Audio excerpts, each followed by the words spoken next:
Hi, everyone. Mrs. Howard here. I just wanted to share an update on third quarter and conferences coming up. I'll first start by saying third quarter spring conferences are March 1st and March 4th. March 1st from 2 to 7 and March 4th from 4 to 7. If obviously you would like to meet, there will be a sign up coming out and you'll be able to sign up virtually or you will be able to come in to the building. We have that coming out soon. I just wanted to share some quick things about science first and then about reading. First, science, I wanted to share my screen to show you. We work every day in Google Classroom. Students are then able to click into their Google Classroom.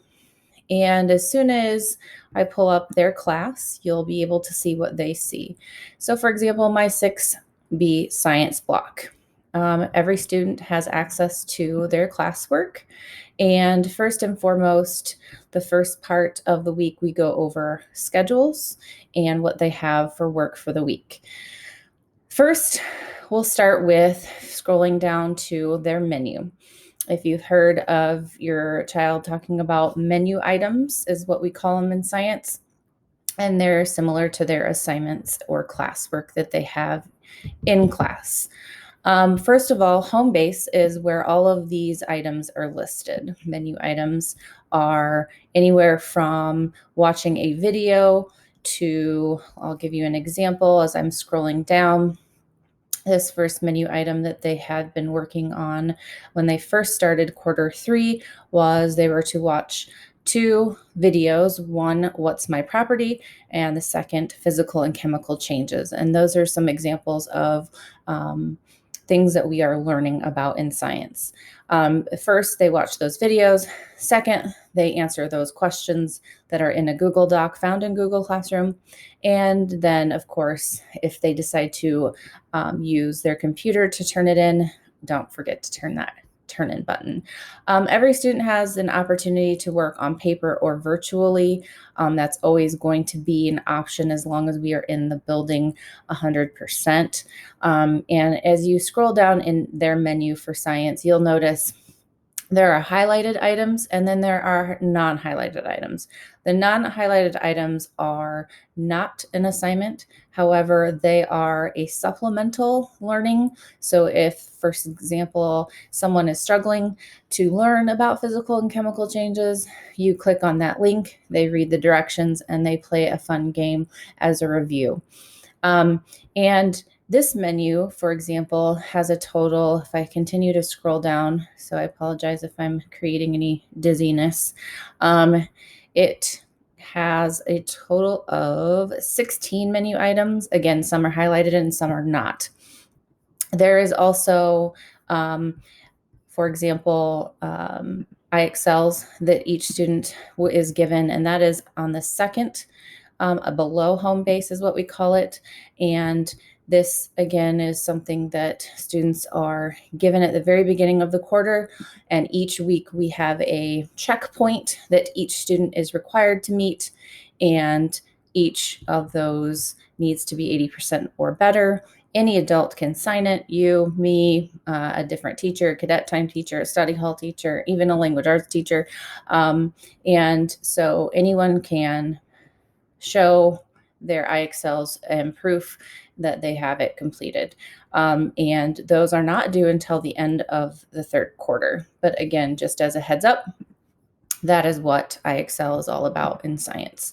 You'll continue to see those menu items are listed. Again, there are different types of menu items, some quizzes, some notes, confirm or deny and give proof. So again, as long as you can see that those have been posted, and those are, again, each week, they're given sometimes 1, possibly 2 menu items a week, and IXL's checkpoints.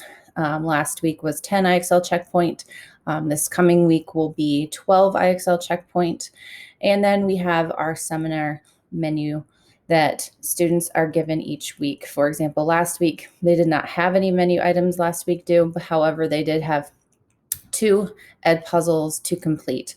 An Edpuzzle is a supplement that I use for learning. When you click on it, it takes you into whatever the assignment is. In this case, it is a video that students are to have watched on chemical reactions. I can see who's turned it in versus who has not, and those that have been graded versus not. Again, that is supplemental learning, and each week, sometimes they have one. This last week, they had 2 because they did not have a menu item.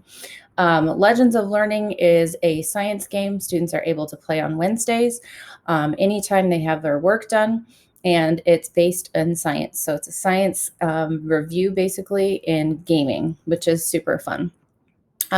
Thursdays and Fridays, if students have all menu items done, any seminar menu or items that are completed, they are able to play quizzes or Kahoots for review, but they are also able to get ahead in their menu as well. So that was a little bit in science. So now I'll move into reading. I have 2 reading classes, and what I'll start with is kind of what I'm doing for both classes right now.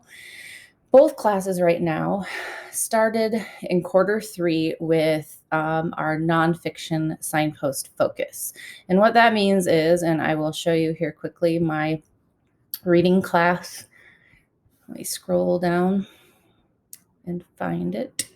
6C reading and going to classwork. So each week there are posted work items that classes will be completed. My block class, for example, this is my 6C reading class. They are given a few more or additional items per week because I only see them for these 9 weeks in quarter 3. My skinny is what I call it, or my smaller class that I see all year round. You'll see probably the most 2, if not 3 items. We also have reading logs that we complete each week. Last week, we decided to skip our reading logs and focus primarily on our nonfiction, which is, in this case, for my reading block, they had a vocabulary to complete. They also had a newsletter, which is an article to be reading. And then they also had an Edpuzzle assignment with inferencing explicit and text evidence. So each week, dependent on the week, students will have different assignments to complete within this nonfiction focus.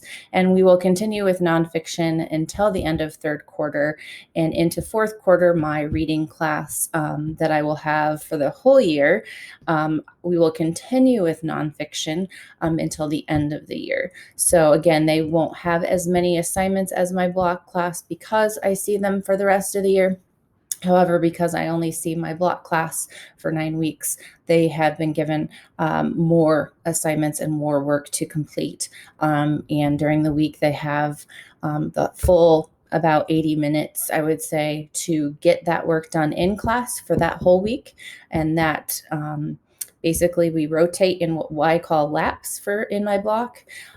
Each lap stands for something specific. So the first lap is typically a read aloud of some sort. The second lap is what I call seminar, similar to what you see right now, which is teacher led. And then we take a break. And after break, we get into reading and reading logs. So it's strictly you have the opportunity to read. Primarily, the focus, again, is nonfiction. So a lot of students who maybe don't have a nonfiction book are able to read any type of online article that is strictly nonfiction.